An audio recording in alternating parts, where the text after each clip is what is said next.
तो कई बार कुछ रस खो जाते हैं आदमी के, फिर चलती फिरती वो एक काया होती है। भगवान उनके जीवन में से निकल गए, आशावादिता चली गई, शुभ संकल्पता चली गई, मांगल्य मोद माधुर्य चला गया, प्रसन्नता आनंद खो गया, किया अभिमान तो फिर मान नहीं पाएगा, रूखे सूखे से दिखने लगे। वो ऐसा कह रहे थे कि हमारे पुण्य से है, सब हमारी साधना से है, ये हमारे भाग्य से है, ये हमारे शुभ कर्म यज्ञ कर्म का फल है। हम वेदांती महात्मा, हमने तो वेदांत में यही पढ़ा है, उपनिषदों ने यही सिखाया है कि जो कुछ है प्रारब्ध है। लेकिन एक नई समझ और पैदा की हमने कि ये सच है कि ये प्रारब्ध है और प्रारब्ध हमारा खुद का होता है, लेकिन एक नई समझ जोड़ो इसके साथ, ये प्रारब्ध तो है लेकिन ये भगवान का प्रसाद है, प्रारब्ध नहीं है प्रसाद है। प्रारब्ध में अभिमान हो जाएगा आपको, देखो मेरा कैसा प्रारब्ध है, ये मैंने इतना किया, मेरे यज्ञ जप तप पूजा पाठ अर्चना आध्यात्मिक अभ्यास का ये परिणाम, मैं इतना श्रेष्ठ, ये मेरा प्रारब्ध नहीं है, ये प्रसाद है। फिर अगर आप प्रारब्ध कहते हो तो प्रतिकूलता में विचलित हो जाओगे। इसलिए नई सोच बनाइए कि भगवान की हैं सब चीज। गोपंगनाओं के बीच में से आशावादिता चली गई, आशावादिता, नैराश्य आ गया, जड़ता आ गई, अकर्मण्यता आ गई। ये कब आता है? जब अश्रद्धा हो। जीवन की हानि कब होती है? जब स्वयं के प्रति अश्रद्धा हो, स्वयं के प्रति विश्वास खो दें आप। इसलिए सबसे बड़ी कोई पूंजी है तो आत्मविश्वास है। आत्मविश्वास सफलता की कुंजी है, वही चाबी है। आपका जज्बा, जीने का जज्बा खोने ना पाए। और कई बार उम्र जब ढल रही हो तो जज्बा खोने लगता है, जुस्तजू, युत्साह, संघर्ष का बल घटने लगता है। उनके भीतर भी ऐसा ही होने लगा। जब भगवान चले गए, मंत्र बेचे न जाएं, विद्या बेची न जाए।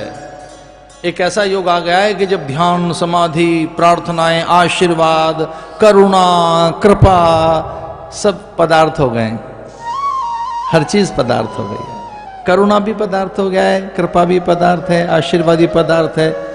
ये लॉकेट पहनने से ये होगा, वो बजर बट्टू रखने से होगा, ये नजर बट्टू रखने से ऐसा होगा, एक ऐसा यंत्र रख लो।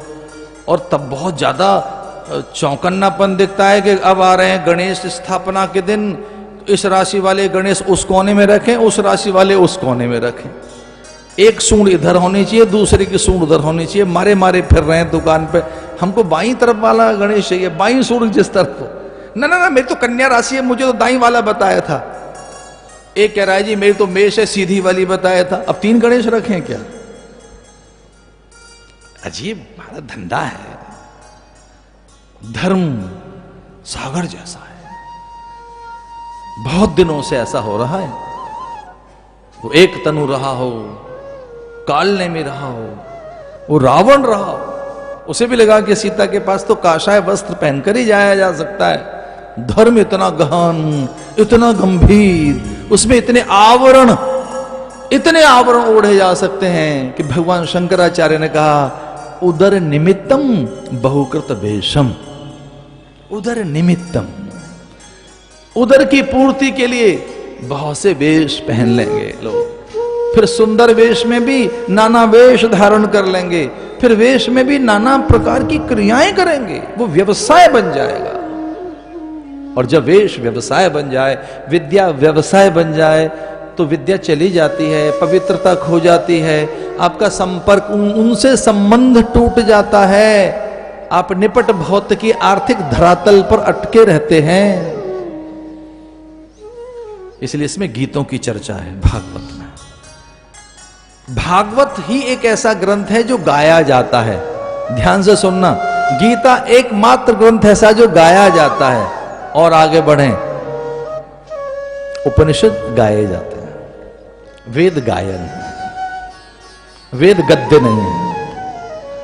एक भी मंत्र वेद का गद्य नहीं है, गायन है, श्रुतियां गीत हैं, ऋचाएं गाई गई हैं, वेद तो गाया गया है, उपनिषद तो गाए गए हैं, रामायण गीता गाई गई है, भागवत गाई गई है, ये गेय है गीता, ये गाने के योग्य है। इसमें भ्रमर गीत, जुगल गीत, वेणु गीत, गोपी गीत, हंस गीत, कपिल गीत, आत्मगीत, बहुत गीत हैं इसमें। और कभी वो भाग्यशाली पल कहे जा सकते हैं जब आप में से गुनगुनाने का मन हो। कहते हैं व्याकुल और बहुत ही व्यथित अवस्था में, बहुत ही करुणा से, बहुत ही अधिक घायल मन में एक श्लोक फूटा वाल्मीकि के, वही तो रामायण बना। आपकी जानकारी के लिए बता रहा था, कुछ बातें याद रखनी चाहिए।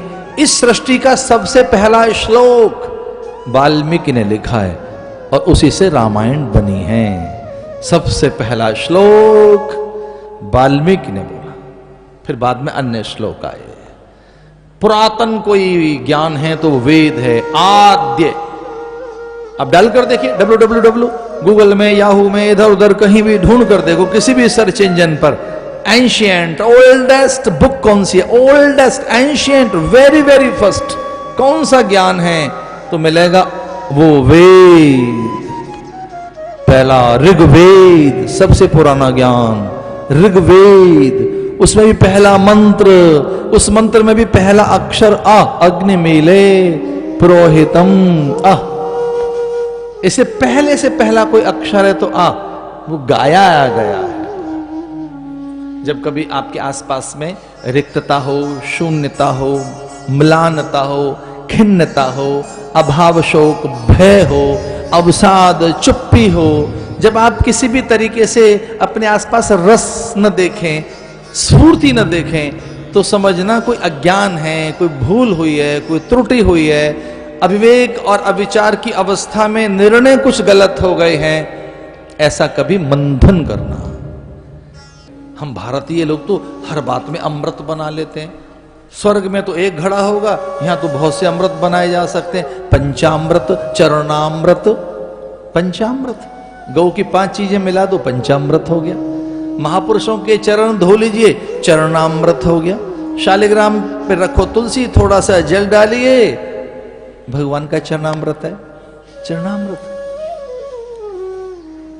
गुरुजनों के पास बैठो, उनकी बात सुनो, वचनामृत। ज्ञानी कोई बात कह रहा है, ज्ञानामृत। अद्भुत। प्रेमामृत। अमृत तो भारत के लोग बना लेते हैं, चरण धोलिए किसी के, चरणामृत। ज्ञान में ज्ञानामृत, वचनामृत, प्रेमामृत। एक और अमृत बताना चाह रहा था मैं, वो कुंभ के मेले में मिलता है, लेकिन वो कभी भी पैदा किया जा सकता है, केवल कुंभ के मेले में नहीं। उसका नाम पता है क्या है? अधरामृत। अपने ओठों से अच्छी बात निकालिए, यही है अधरामृत। अधर से, ओठों से कुछ अच्छा बोलिए। मधुवाता रेतायते मधुक्षरंति सिंधव। अपने ओठों से कुछ और मत निकलने दो, जब ये होठ खुले अच्छा बोले, ये अधरामृत। और ये कब देखा हमने? ये तब देखा जब एक बालक धूल धूसरित आंगन में, और छोटा सा बालक क्रोलिंग कर रहा है, जिसे चलना नहीं आता, जो उठता है उड़ लुढ़क के फिर बैठ जाता है, गिर जाता है, और उसको चोट लगती है, माँ के आगे हाथ दिखाता है, चोट लगे हाथ को, जहाँ चोट लग गई है माँ उसे चूमती है। ये अधरामृत। जब बालक का माथा जोर से तप रहा होता है, बालक नहीं जानता कि ये क्या रोग है, वो बोलना भी नहीं जानता, तब धीरे से माँ उसे अंक में भर लेती है और तपते हुए उसके माथे पर अपने होठ रख देती है। इसी का नाम है अधरामृत। बालक को बड़ा सुकून मिलता है। अच्छा, हमारा देश भी झाड़ फूंक वाला देश है। झाड़ फूंक बहुत पुरानी बात है। मैं कहीं हरियाणा के किसी गांव में था और कुछ बुजुर्ग माताएं आ गईं, और मैं इसके लिए तैयार नहीं था इस बात के लिए। 4-5 माताओं का टोल झुंड, कुछ नई उम्र की उनकी बहू बोटियां, तो बोली महाराज जी झाड़ा लगा दो। मैंने कहा क्या मतलब? कि वो झाड़ा दे दो इसको। मैंने कहा माता जी मैं जानता नहीं आप क्या मांग रही हैं, कि झाड़ा कर दीजिए ना। मैंने कहा वो कैसे होता है? अरे कमाल है, महात्माओं को झड़ा लगाना नहीं आता।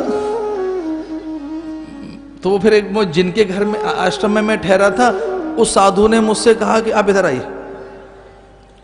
वो खुद बैठा सीट पर और मयूर पंख से लेकर और ऐसे ऐसे कुछ करने लगा, और माताओं को संतोष हुआ। लेकिन वो ये कहते हुए गई, कुछ अनाड़ी महात्माओं को बैठा देते हैं आप गद्दी पर। तो मैंने उससे पूछा, भाई ये क्या है? बोले महाराज जी उनकी आस्था है, उनका विश्वास है।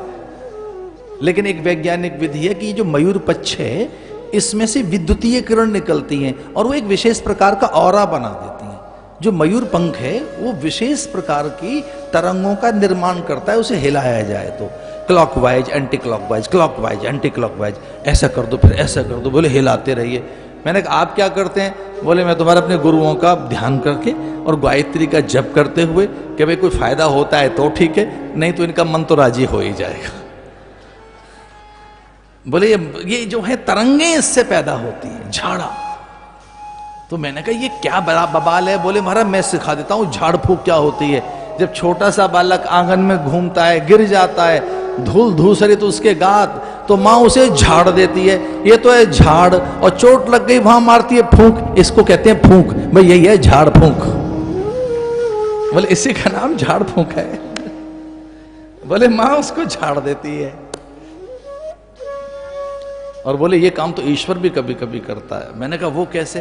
बोले कुछ चीजें छीन लेता है, जो बेकार की चीजें, झाड़ रहा है हमारी गंदगी को, और चोट सी अनुभव होती है तो फूंक भी मार देता है। इसका नाम है झाड़ फूंक।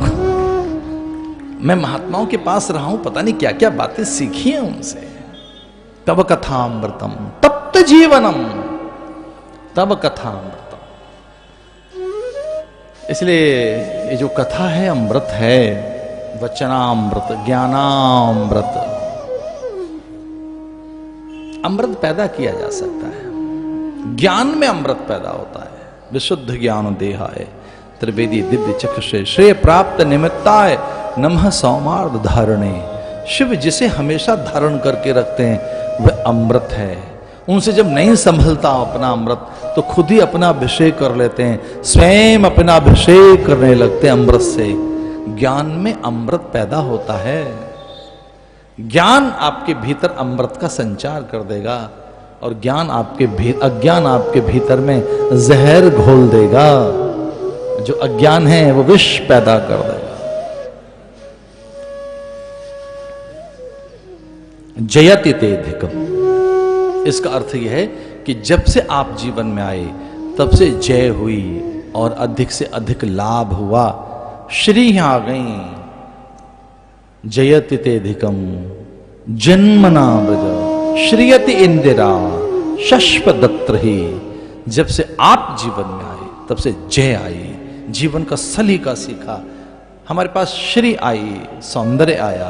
अरे ये तो बहुत छोटी चीजें, दिग दिगंत में, लोक लोकांतर में, ब्रह्मा आदि के यहाँ हमारे प्रति आदर पैदा हुआ, वो हमारी वंदना कर रहे हैं। इंद्र आदि झुक गए।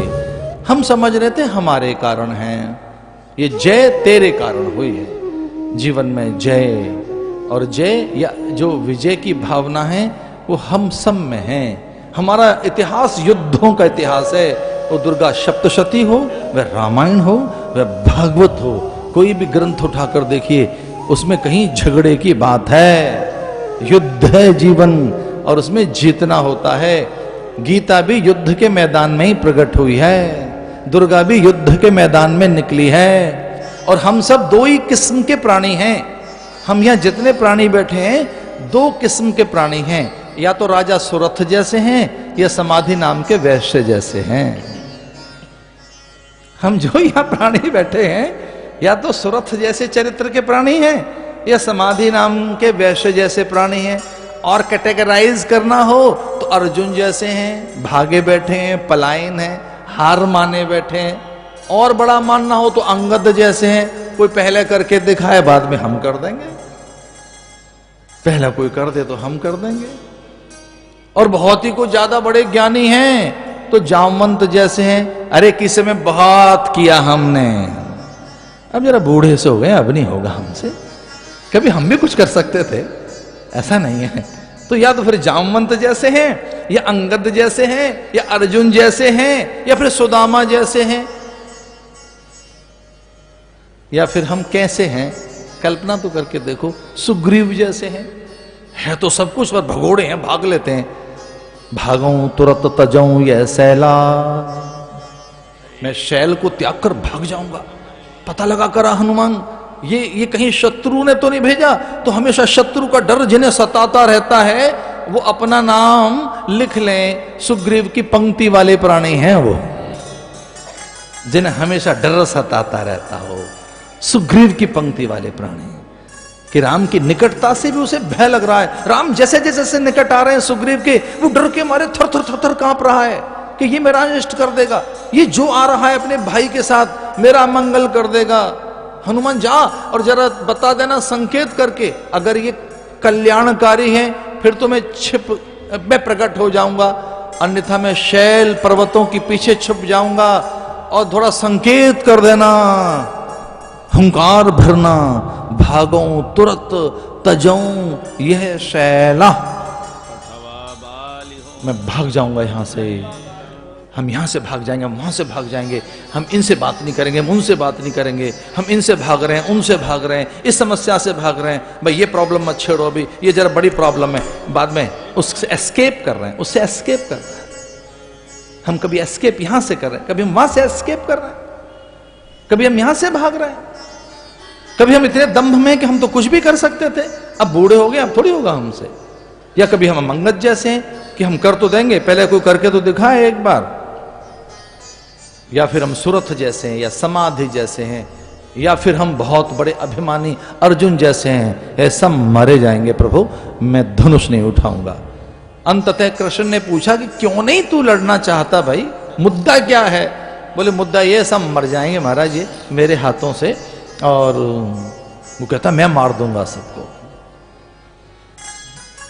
हम अर्जुन जैसे हैं, कभी हम मनुष्य हैं, हमारी प्रकृति में दुर्बलता देखें, अपने दुर्गुण देखें, और वो दुर्गुण मुक्त हो गई।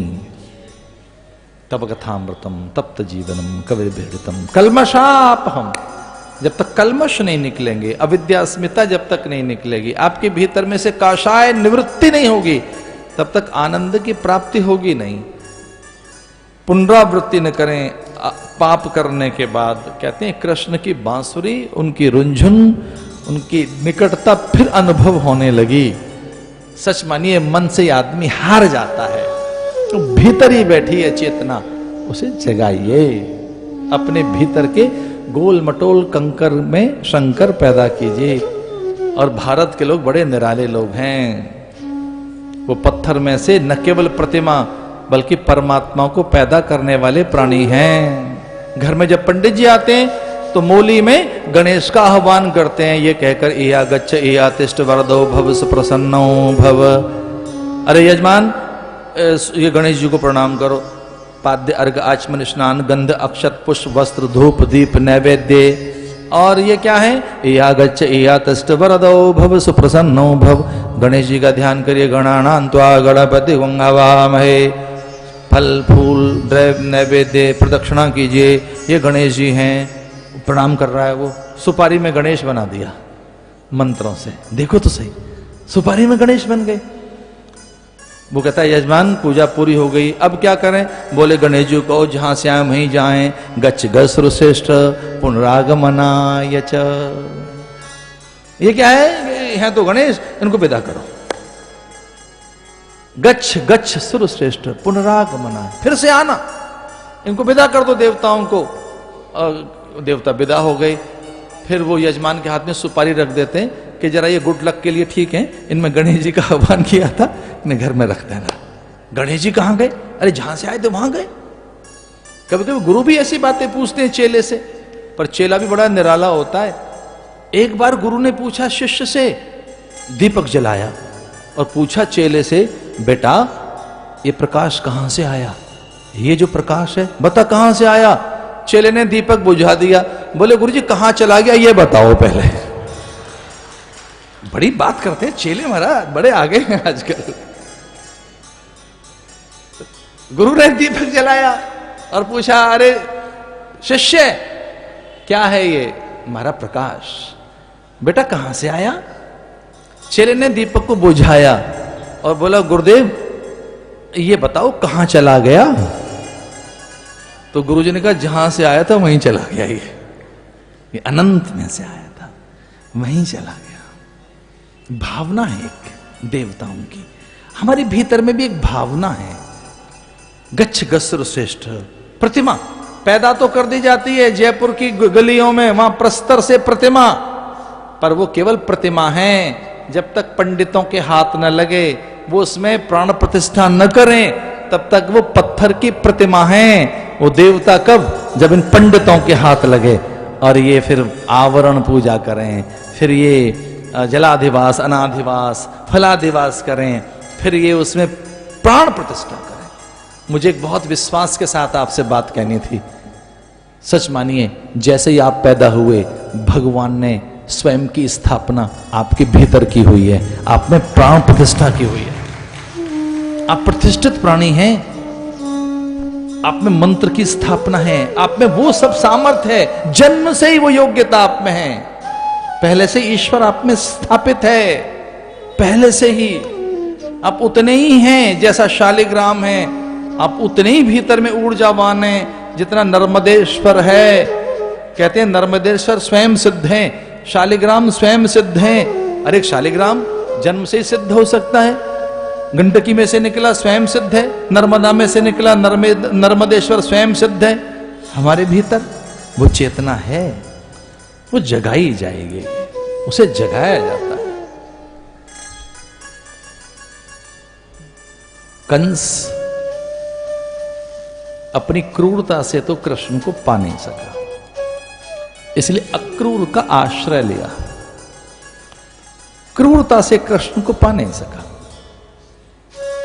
हिंसा और क्रूरता से बड़ी चीज हाथ नहीं लग सकती। अपने धर्म को हिंसा से फैलाया नहीं जा सकता, कभी नहीं। प्रेम से जीता जा सकता है प्राणियों को, अपने स्वभाव से जीता जा सकता है। अक्रूर को कहा था कंस ने कि कृष्ण को लेकर, वो देवकी का 8वां बालक जो मेरा काल है, किसी भी योग युक्ति से एक बार मेरे सामने ले आ। और कहते हैं कि अक्रूर के माध्यम से भगवान वहां पहुंचे।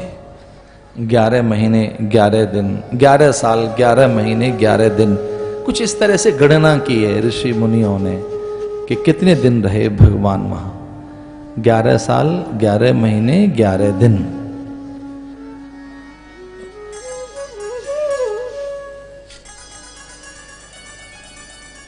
कुब्जा से नेह नाता एक तरफा है, वन वे प्रेम है। कोई माने ना माने, मैं मानूंगी। भक्ति में मानना होता है, कुरीदी नहीं जाती। भक्ति प्रयोगशाला का विषय नहीं है, टेस्ट ट्यूब का विषय नहीं है।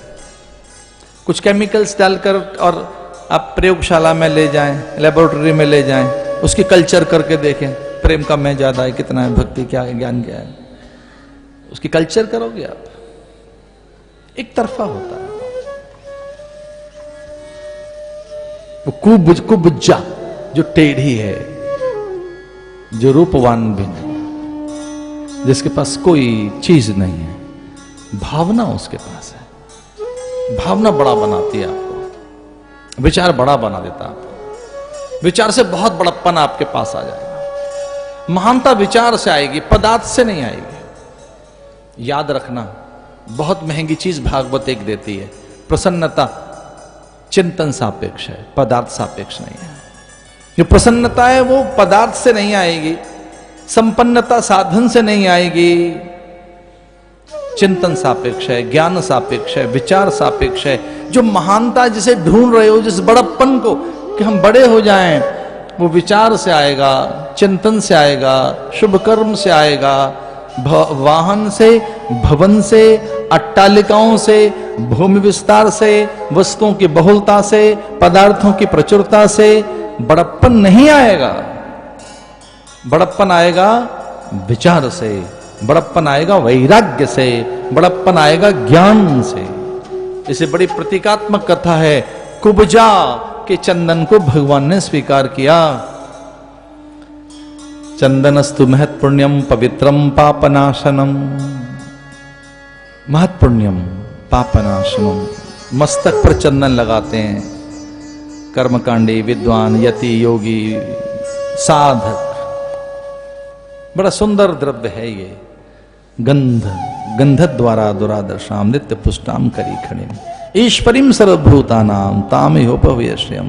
चंदन मस्तक पर, भगवान को चंदन लगाने के बाद उनकी प्रसादी मस्तक पर, अंग में अंगराग, भगवान के लिए वो अंगराग। कल्पना तो करके देखो, अंगराग वो कंस के लिए नहीं बनाती थी।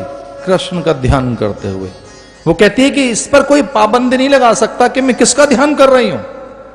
मेरे विचार पर, मेरी सोच पर, मेरी भावनाओं पर, मेरी जो संकल्प शक्ति है, मुझ में जो एक स्वीकृति है किसी एक तत्व को लेकर, इष्ट को लेकर, उस पर कोई ताला जड़ के तो दिखाए।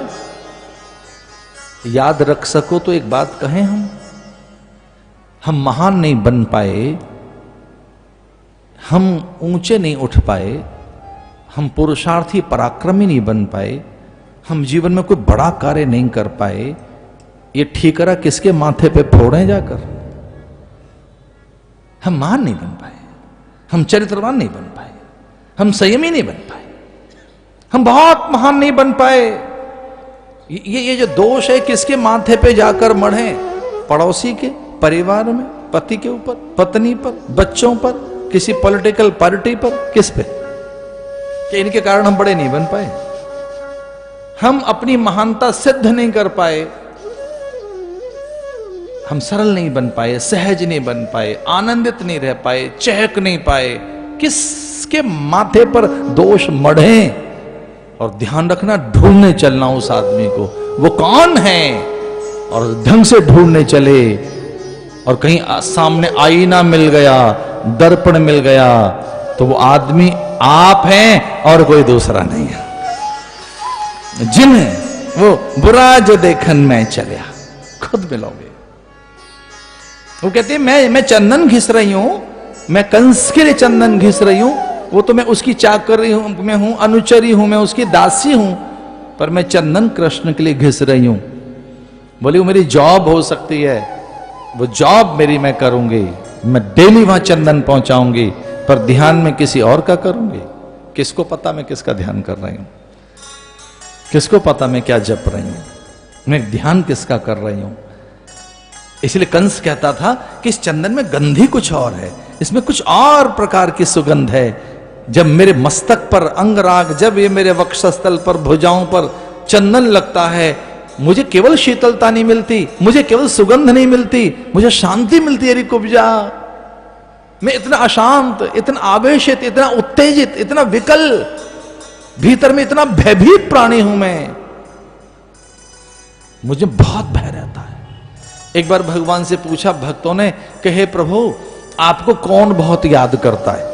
हर पल आपको कौन याद करता है? तो भगवान ने कहा मुझे हर पल नारद, सनकादिक, ब्रह्मादि इतना याद नहीं करते। और कौन याद करता है? गोपियां ग्वाल बाल याद नहीं करते। फिर कौन याद करता है?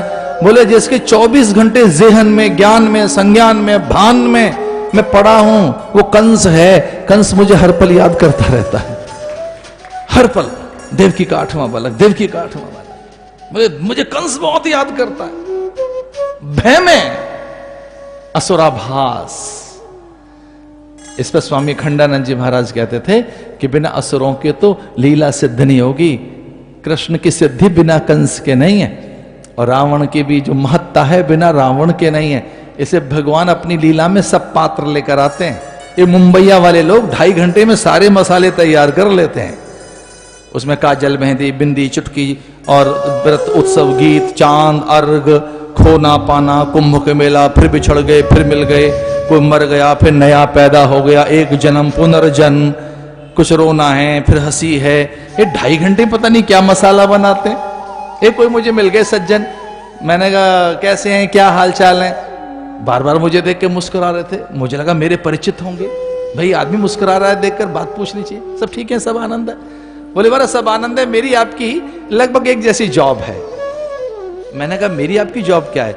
बोले महाराज हम झूठे सपने सजाते हैं और आप सच्चा सपना दिखाते हैं। बोले सपने की बात तो आप भी करते हैं, आप भी इतिहास की बात सुनाते हैं, पुराणों की कथाओं की, पर सपने हम भी सजाते हैं। बताया मैं मुंबई का आदमी हूं, स्क्रिप्ट राइटर हूं। उसने बताया स्क्रिप्ट लिखते हैं, 2-2.5 घंटे में ऐसे सपने, ऐसे मसाले तैयार कर देते हैं। हंसी है, जुगुप्सा है, घृणा है, ग्लानि है, आवेश है, उत्तेजना है, थोड़ा एक्शन है, थोड़ा थोड़ा रोमांच है, थोड़ी हंसी है, पीछे से वैसा म्यूजिक है।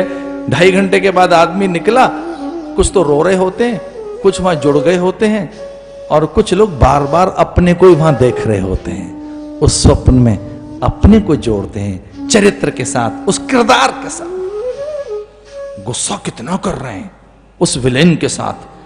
एक खलनायक भी होता है, उससे बड़ा गुस्सा हो रहा है, पर कोई एक आदमी बार बार देखा जाए हंसते हुए और वो कुछ ना कर रहा हो, वो पात्र आए चलचित्र पे, उसे देख के हंसी आ जाती है। भगवान अपने साथ लेकर आते हैं चीजें।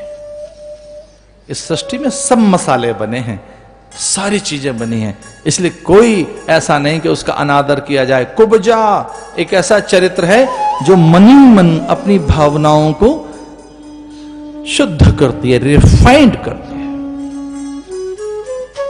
कुब्जा को मैंने बहुत ढंग से पढ़ा एक बार, मैं पार नहीं पा सका उसका, तो भी मेरा मन कह रहा था कि वो रिफाइनरी है, रिफाइंड सिस्टम है, वो शुद्धि कर रही है, शोधन कर रही है, पवित्रता की ओर बढ़ रही है।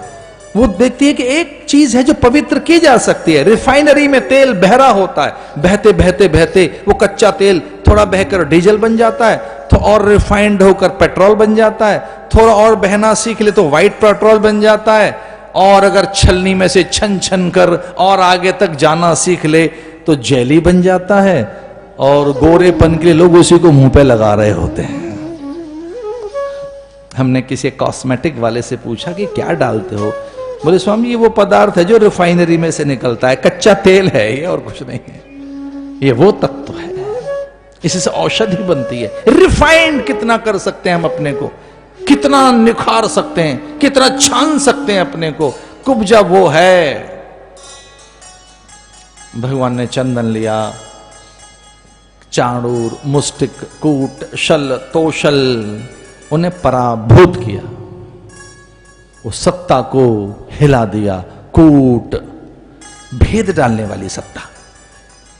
कंस के 5 मित्र थे, कूट, शल, तोशल, चाणूर, मुष्टिक। कूट, कूट करते बांट के रखो, फिरकों में पृथक पृथक पृथक रखो, अलग अलग अलग अलग रखो, भिन्न भिन्न भिन्न, उनमें भेद रहे, नानात्व रहे, उनमें वर्गों में बटे रहे, भाषा में बटे रहे, जातियों में बटे रहे, प्रांतों में बटे रहे, ये बांट बांट कर अलग अलग अलग करके इनको फिर एक एक गुट में एक एक छोटा छोटा इनका वर्ग बनाकर फिर अपने हित साधे जाएं। कूट। एक शल, शल करते चुभन सी रहे, अज्ञानता बनी रहे, हमारे अधीन रहे। तोशल, इन्हें बड़े बड़े आश्वासन दिए जाएं, कुछ इनका सर उठे। तो चाणूर, इन्हें किसी न किसी तरीके से पैनिक में रखो, डरा के रखो प्रजा को। मुष्टिक, और किसी भी तरीके से कोई आंदोलन हो तो अपनी मुट्ठी में बंद रखो। ये 5 युक्तियां थी कंस की, जिसने सत्ता छीन ली अपने पिता की। ये बड़ी सिंबॉलिक कथा है। कूट क्या करता था, शल क्या करता था, तोशल क्या करता था। जो कूट शल कर रहा है वो तोशल नहीं करता था। तोशल बड़े बड़े आश्वासन देता था, बढ़ा देंगे, ये देंगे, वो देंगे, आपको ये कर देंगे, बड़े बड़े वायदे, बड़ी चीजें, और वो थान के थान मिल जाएंगे, ऐसा एक आश्वासन देता था। और हाथ एक रुमाल नहीं लगा है, वो कई मीटर नाप देता। जब हाथ में एक रुमाल तक नहीं आया है, इसे तोशल कहेंगे। चाणूर, मुष्टिक, ये राजनीति है। सत्ता छीन ली पिता के। भगवान पहुंचे, और मुझे एक ही बात कहनी है, एक नीति है जिससे पूरे संसार को जीता जा सकता है। आइए उस नीति का नाम सुने। वह प्रेम की नीति, वह करुणा की नीति, वो दूसरों को देने की नीति। जो करुणा है वो तो बहुत बड़ी चीज है, उसमें तो अंगुलीमाल का चित्त जीत लिया। महावीर स्वामी ने उसका चित्त, चंड कौशिक का, महावीर स्वामी ने विशाले भुजंग चंड कौशिक का अंतःकरण जीत लिया। बुद्ध ने अंगुली माल का अंतःकरण जीत लिया। नारद ने लुटेरे रत्नाकर का चित्त जीत लिया।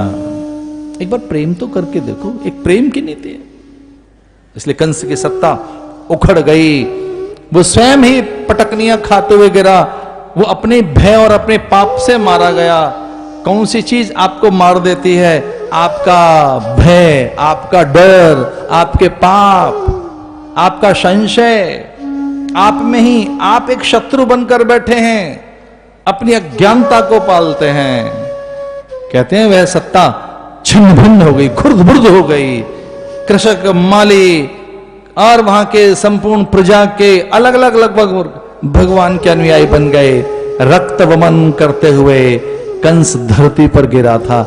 जब भगवान को ऐसा लगा कि कुछ भी है मेरा मामा लगता है, मेरी बहन का भाई है, तो अब इसके प्राण निकल रहे हैं, मुझे देख तो ले, मैं कौन हूं। इसके हृदय में, इसके नेत्र में, नस नाड़ियों में, इसके रोम रोम में रम जाता हूं। इसका अंतःकरण पवित्र हो जाएगा। भगवान उसके रोम रोम में रमने के लिए अंतःकरण में, प्राणों में, नाड़ियों में, रक्त धमनियों में, मस्तक में जब प्रवेश करने लगे तो कंस व्याकुल हुआ और लंबे लंबे नाखूनों से अपने को चीरने लगा। अरे देवकी के 8वें बालक, मुझसे डर गया? मेरी नस नाड़ियों में, रक्त में, श्वास श्वासों में, मेरे रोम रोम में रम रहा है, छिप रहा है, बाहर निकल। छिपने वाले सामने आ, एक बार तो बाहर आ। छिप रहा है मुझे देखकर, डरता है मुझे देखकर। नस नाड़ियां विदीर्ण कर डाली। भगवान को लगा देववाणी झूठी न हो जाए। देवताओं ने आकाश से जो वचन दिया है कि मैं इसके प्राण लूंगा, कहीं ऐसा ना वो झूठे पड़ जाए, अपने को ही मार लेगा ये तो एक इसका अर्थ है कि विश्व में कोई चीज अच्छी नहीं लगती। मुष्टिक प्रहार किया भगवान ने, कंस के प्राण पखेरु उड़ गए। और जो कंस के अनुचर थे वो कृष्णानुयायी बन गए। वो प्रजा एक पल में पैतरा बदल बैठी, एक पल। कई बार निजाम क्या बदलता है, पूरी प्रजा का मिजाज बदल जाता है। निजाम क्या बदलता है, किस प्रकार से पथ पर कैसी भीड़ होती है, फिर ध्वज किनके होते हैं, जयकार किनकी लगती है, अधिकारी किनके आगे खड़े हो जाते हैं, हुक्म कौन चलाते हैं, सत्ता किनके हाथ लग जाती है। एक बार शासक तो बने व्यक्ति, शपथ तो ले, एक बार वो अधिकारी तो बने, राजपत्र पर लिखने का उसे अधिकार तो मिले, हस्ताक्षर करने का, एक बार राजमुद्रिका, राजदंड तो हाथ लगे उसके। निजाम क्या बदलता है, मिजाज बदल जाता है महाराज। वो प्रजा, वो कंस के अनुचर कृष्णानुयायी बन गए। इसे प्रजा के बहुत भरोसे न रहना, कुछ लोगों को अपने साथ लेकर चलो, वो सही लोग हों। आपका अमात्य, सचिव, सेवक, पाचक, वैद्य, गुरु, ये आपके आसपास रहने चाहिए। उन पर भरोसा कीजिए। पाचक पर, पाचक कहते हैं रसोइया को, चालक पर, सचिव पर, सेवक पर, वैद्य पर, गुरु पर, माता पिता पर, परंपरा पर, मंत्रों पर, इन कुछ चीजों के आश्रय होकर चलिए। जीवन में गति होगी और सदगति होगी। कंस के कारागृह में बंदी अपने माता पिता की हथगड़ियां, बेड़ियां खोली भगवान ने। एक स्पर्श मिला, बड़ी गहरी पीड़ा जिनके पास थी, 6 पुत्रों की हत्याएं जिन्होंने देखी थी, ऐसे वसुदेव और देवकी को उसी पल में परमानंद की प्राप्ति हो गई स्पर्श से। ऐसा कहते हैं कि साइनाइड के कुछ कण जिह्वा पर आए और किंचित उनका स्पर्श भर हो जाए, तंत्र का तंत्र ध्वस्त हो जाती है, प्राण अवरुद्ध हो जाते हैं, चेतना खो जाती है, जीवन सिमट जाता है और सांसें ठहर जाती हैं। साइनाइड ऐसी चीज है, कुछ नींबू की बूंदें दूध फाड़ देती हैं, ठीक वैसे ही एक स्पर्श है, देव स्पर्श। वसुदेव देव की वसुदेवस्य विज्ञाय जगदीश्वरो। जब देव की वसुदेव ने देखा सामने हमारा लाला नहीं, ये जगन्नाथ है, तो उनके भीतर में एक भारी विश्वास पैदा हुआ।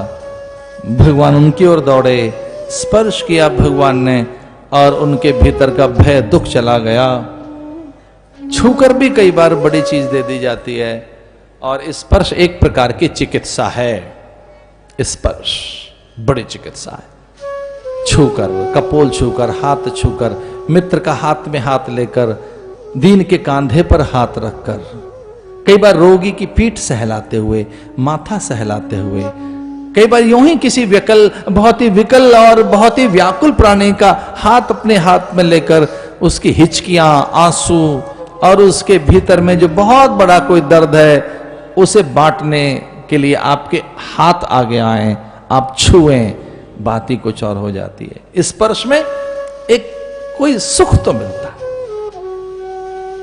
हमने तो बहुत आस्था में बावरापन देखा लोगों के भीतर, बहुत भीड़ में ही भाग रहे हैं वो और पैर छूने की कोशिश कर रहे हैं। भाई ये क्यों कर रहे हो? अच्छा लगता है, थोड़ा सा अच्छा लगता है। भैया ऐसे इससे व्यवस्था बिगड़ती है। तो एक नराला भगत आया और मुझे कहने लगा कि ये तो मुझे भी पता है व्यवस्था बिगड़ती है, पर आस्था को व्यवस्था मान्य नहीं है। बोले तो मुझको ही पता है कि थोड़ी व्यवस्था बिगड़ती है, पर जो आस्था है उसे व्यवस्था मान्य नहीं। तो मुझे फिर नई परिभाषा देनी पड़ी।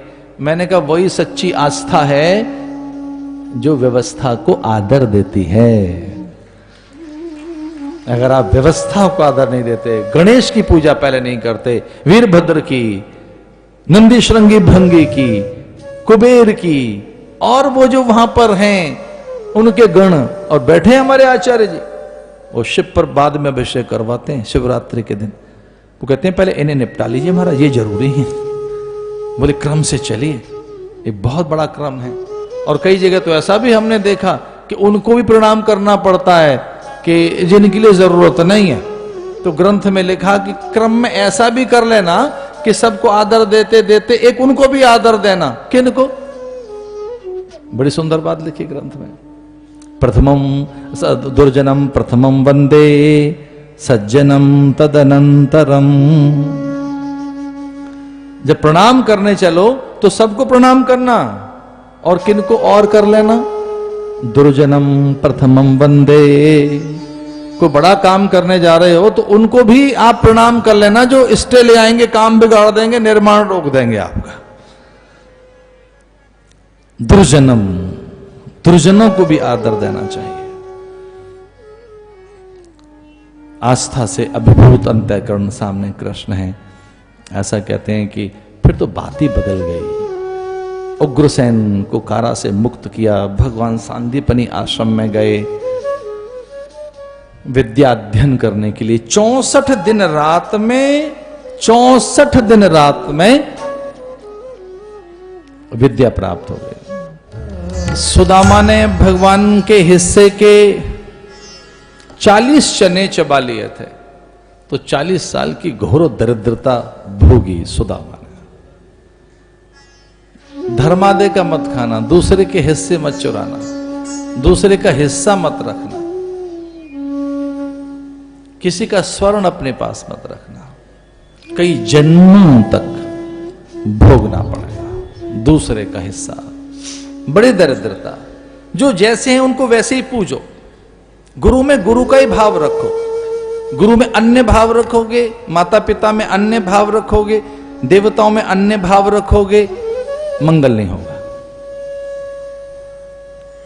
जो जैसे हैं उनको वैसे ही पूजो, अनिष्ट होगा, अनर्थ हो जाएगा, बड़ी विपत्ति आएगी। बचो, भावना से ही बड़ी दरिद्रता आ जाएगी।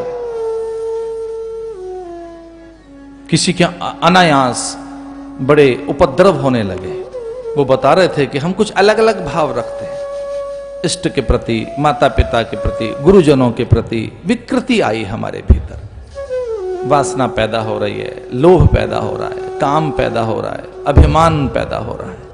बोले अब अच्छा लग रहा है, मन को ठीक किया है हमने, अपने मन में अब समृद्धि आई है। वो दरिद्रता भीतर की 40 साल तक भोगने को मिली सुदामा को। अपने हिस्से के तो चबा गया, जब भगवान के हिस्से के चबाने लगा तो भगवान ने पूछा था क्या कर रहा है सुदामा? उसने कहा भैया बहुत तेज पवन है, ठिठुर रहे हैं मेरे गात, मैं दुर्बल ब्राह्मण, दांत बज रहे हैं मेरे, कुछ चबा तो नहीं रहा ना। झूठ बोल गया। इसलिए किसी का हिस्सा मत रखिए, कभी मत रखना किसी का भी हिस्सा। हिस्सा दो, सबके हिस्से हैं, माता पिता के, परिजन पुरजनों के, समाज के। कुछ कुछ हमारे पास हिस्से हैं, समय रूपी हिस्सा, सम्मान रूपी हिस्सा, संवेदनाओं का एक हिस्सा, जो जो है वो चीजें बांटिए।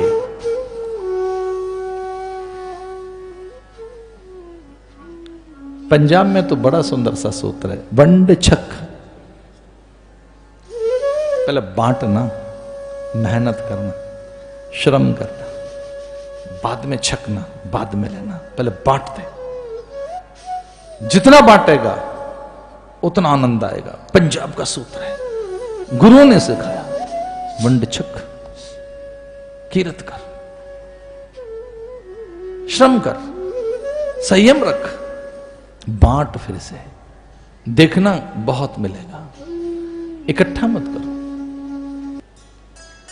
विद्याध्ययन करने के बाद ब्रज में भगवान का आगमन, मथुरा में आगमन, उद्धव का ब्रज में आगमन। वो गोपांगनाएं जो मथुरा दधी गोरस माखन बेचने आती थी, मथुरा की ओर मुंह नहीं किया उन्होंने, भगवान का आदेश नहीं था। वो गोप ग्वाल बाल जो निरंतर मथुरा जाते थे। अरे कितनी दूर है वृंदावन से मथुरा, वृंदावन से मथुरा है कितनी दूर, पैदल चलिए पहुंच जाइए। गए नहीं, वहां के बंदर, कोकिल, कागा, मयूर, गिलहरी, खरगोश, हिरन, गौएं, ग्वाल बाल, गुजरियां, वो अहीर बालाएं। भगवान ने मना किया था आना नहीं, पीछा नहीं करना, पीछे मत आना, मैं पुकारूंगा, मैं खुद आऊंगा। जो गुरुओं की एक बात नहीं मान सकते, जो माता पिता की परंपरा की, हाथ लगेगा क्या आपके? कुछ नहीं हाथ लगेगा। जो आज्ञा नहीं मान सकता, अगर जिसने आज्ञा नहीं मानी वो साधक तो नहीं हो सकता। कोई कई साल के बाद एक हमें व्यक्ति मिले और हमने उनसे पूछा कि हम तरस गए आपको देखने के लिए। एक 10-12 साल लगा दिया आपने हमें मिलने में, और वो भी अनायास मिले हमें आप, वो यहां भीड़ में, वो भी किसी के अन्य के किसी कार्यक्रम में। हुआ क्या है? बोले आपने आदेश दिया था कि जब तक मैं न बुलाऊं आना नहीं, कथाओं में मुझे फॉलो मत करना, मेरा पीछा मत करना। मैंने कहा वो तो मैंने इसलिए कहा था कि बार बार कथाओं में आओगे, घर का संतुलन बिगड़ता है, आपकी जिम्मेदारियां हैं, युवक हैं आप, इसलिए मना किया था। बोले अब आप कह रहे हैं तो आएंगे। और मैंने कहा नहीं, अभी नहीं, जब हम बुलाएंगे तब आना। और आज तक वो आदमी नहीं आया, आज तक नहीं आया, क्योंकि घर का संतुलन बिगड़ रहा है, व्यवसाय बिगड़ रहा है। डिस्प्रपोर्शनेट भक्ति मुझे अच्छी नहीं लगती, वो भगवान को भी अच्छी नहीं लगती।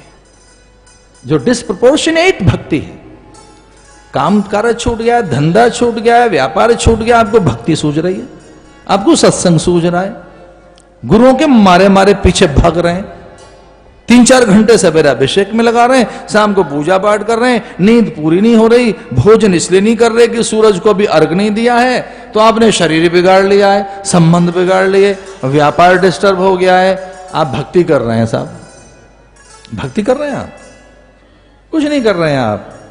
ये एक उन्माद है, हर कथा सुननी है, बार बार पीछा करना है। जो ऐसा कर रहे हैं वो मुझे तरसा दें कुछ सालों के लिए, सच मानिए मैं परिक्रमा करने आऊंगा आपके पीछे, मैं आऊंगा दौड़ लगाकर। सुन लें वो लोग, वो कुछ ज्यादा नहीं है, 2-4 ही हैं, उन्हीं को पॉइंट आउट कर रहा हूं मैं। घर बिगड़ रहा है उनका, स्वास्थ्य बिगड़ता है उनका। एक महारथी है, रात को पाठ कर रहे हैं कि 12 बजे से पहले पहले कर लो, सुबह से लेकर रात तक पाठ का ही समय नहीं मिलता। तो जब 11, सवा 11, 11:30 बज गए, अब उनको याद आया आज वाला तो पाठ ही रह गया है। 12 बजे पाठ कर रहे हैं, भोग लगा रहे हैं। अब क्या 2 बज गए, सूरज को अर्घ दे रहे हैं, अब दे रहे हैं, 4 बजे पाठ कर रहे हैं। ये सब क्रम बेकार है। गई नहीं वो पीछे पीछे, वो गए नहीं ग्वाल बाल, अरे वो तो पशु पंछी नहीं गए, परिंदे नहीं गए, कोकिल, कागा, कपी, वो मृग छौना, वो गौरैया एक नहीं फटकी पीछे। और कौन कहता है कि ब्रजवासी गए थे? नहीं नहीं, वो ही नहीं रह पाया और उसे लगा कि जाऊंगा तो मैं भी नहीं, शपथ मेरी है, लेकिन तू मुझे पूरा समझता है, तू जा मेरा संदेश लेकर उधो ब्रज में जा, मुझे उनकी याद आती है। उधो जा तो सही, मुझे उनकी याद आती है, जा ब्रज में उनका संदेशा, उनका मर्म पूछ कर वो कर क्या रहे हैं? भक्ति कर रहे हैं हम तो, घर बिगाड़ रहे हैं हम अपना। अरे भाई 4 पुरुषार्थ हैं, धर्म, अर्थ, काम, मोक्ष। इतनी भक्ति भी ठीक नहीं है और इतना काम भी ठीक नहीं। काम माने जगत के धार्मिक हो जाए, थोड़ा भक्ति भी करो। एक वो बनाइए, क्रम बनाइए, मात्रा। और ध्यान रखना, अगर कुछ अधिक हार्ड कह रहा हूं मैं तो मात्रा बिगड़ न जाए। मात्रा, और उसको पता होती है गृहिणी को कितनी हल्दी डालनी है, चुटके लीजिए। अभी हाइजीन का भूत तो अब आया है लोगों को, पहले तो हाथ से मसाले छुए जाते थे। जो हाइजीन का भूत है वो तो अब आया है। ये लीजिए मसाले, थोड़ी हल्दी, गरम मसाला, नमक, थोड़ी मिर्च, और वो थोड़ा अब कुछ ज्यादा आ गया है तो फिर तो डाल दिया, उसमें से थोड़ा सा निकाल दिया, और उनको लगा कि कुछ ज्यादा निकाल दिया, फिर पकड़ लिया, कुछ ज्यादा आ गया फिर निकाल दिया। चुटकी में पता है हल्दी कितनी, मसाला कितना। मात्रा बिगड़ने ना पाए, समय की, ज्ञान की, अर्थ की, विचार की। जिन्हें बहुत सूझती है भक्ति और उसमें जो घर का संतुलन बिगाड़ देते हैं लोग, उनके लिए मुझे गोपांगनाओं का चरित्र याद आता है। वो गुजरियां जो गोरस बेचने जाती, वो मथुरा गई नहीं गई। माधव ने उद्धव को भेजा और उद्धव ने पूछा क्या हाल है आपका? तो ब्रजवासी पता है क्या कहते हैं कि वो काला है और उसकी याद बहुत आती है कि जब हम भी काले हो जाते हैं, उसकी स्मृति में सांवरे हम भी हो जाते हैं, फिर बड़ा संतोष होता है। उद्धव ने कहा कि आप सांवरे कैसे हो जाते हैं, आप तो बड़े गोरे हैं। तो वो कहती हैं, अंजन थिर न रहत अखियन में, कर कपोल भय कारे। कितनी सुंदर बात है। निस दिन बरसत नयन हमारे, निस दिन बरसत नयन हमारे, अंजन यानी काजल, थिर न रहत अखियन में, कर कपोल भय कारे। आंखों में सिर्फ अश्रु आए, वो बहते हैं, काजल हमारे कपोलों पर आता है। अब आंसू पोंछने के लिए हम हाथ लेकर जाएं मुंह पर, तो आंखों का काजल आंसुओं के साथ घुल कर और हमारे हाथों में तो लगता ही है, और बार बार आंसू पोंछें तो हमारा भी मुंह सांवरा हो जाता है। शीशे में देखें बड़ा अच्छा लगता है कि लो हमारे चेहरे पर ही सांवरा आ गया है, बड़ा आनंद आता है। अंजन थिर न रहत अखियन में, कर कपोल भय कारे, निश दिन बरसत नयन हमारे। उद्धव निकल रहा था ब्रज में से, पूछा था कोई संदेश देना है, कृष्ण को कोई बात सुनानी है? बोले हमारी कोई बात मत सुनाना, बहुत ही मन करे तो गौओं की बात बता देना। उद्धो इतनी कहियो जाए, अति कृश गायत भैये तुम बिन, परम दुखारी गाय। उद्धो इतनी कहियो जाए, इसका अर्थ है अपनों को अपना दर्द नहीं बताया जाता। अपनों को कभी अपना दर्द नहीं बताया जाता, अपनी पीड़ा को छुपाया जाता है, उन्हें दर्द नहीं बताया जाता। बोले हमारा दर्द बता मत देना, हमारी आंखों के अश्रु नहीं बता देना, नहीं तो वो छोड़ छाड़ कर भागाएगा। और फिर शंख नहीं बजेगा पांजन्य, फिर गीता नहीं सुनाई जाएगी, फिर पांडवों को जय नहीं मिलेगी, उसके प्रयोजन की पूर्ति नहीं होगी, उसके अवतरण का हेतु सिद्ध नहीं होगा और उसमें भगवत्ता प्रकट नहीं होगी। हमारा कृष्ण भगवान बने, चक्र चलाए, गीता सुनाए, धर्म की रक्षा करे, हमारे पास केवल बांसुरी बजाए, इतने स्वार्थी हम भी नहीं हैं। वो जाए गीता सुनाए, भेजो हमारे कृष्ण को, ये जरूर कह देना। क्या ऊधो इतनी कहियो जाए, अति कृशगात भइये तुम बिन। ये जाती तो है यमुना के तट पर पानी पीने, पर इनमें और यमुना में होड़ लग जाती है। ये पानी जरूर पीती है यमुना से, लेकिन यमुना और इनमें होड़ है। यमुना इन्हें भरपेट जल पिलाना चाहती है, लेकिन ये भी कर्ज उतार कर आती हैं। कौन? गौएं। ऊधर ने पूछा कौन सा कर्ज? बोले पीती कम है, आंखों से ज्यादा निकालती हैं। बोले उतना पानी डालाती हैं जितना पीती नहीं है। ये गौएं। ऊधो इतनी कहियो जाए, अति कृशगात भइये तुम बिन, परम दुखारी गाय। बोले हमारी गौओं का बात, हमारी बात सुना देना, उनकी गौओं की, क्योंकि वो गौ के दर्द को सुन नहीं पाएगा। आगे बढ़ा उद्धव, उसका मार्ग रोक लिया गोपिकाओं ने, ये कहकर कि हर बात बता देना, ध्यान रहे गौ का दर्द मत बता देना, क्योंकि वो गोपाल है और वो गौ का दर्द सुन नहीं पाएगा। क्योंकि इस धरती पर जब जब अवतार हुआ है, धरती गौ बनकर उसके सामने खड़ी हुई है और उसके भीतर में करुणा पैदा हुई है, तब वो राम और श्याम बनकर आता है। आपको जानकारी दे रहा था कि भगवान का अवतार कब होता है? जब धरती गौ बनकर रंभाती है, गौलोक में कहती है मुझ में भारी दर्द है, तब भगवान शपथ लेते हैं भो भारा अवतारा है, अरे गौ चल मैं तेरा भार उतारने के लिए आता हूं। वो गौ के लिए इतना जीता है। हमारी गौओं की बात सुना देना।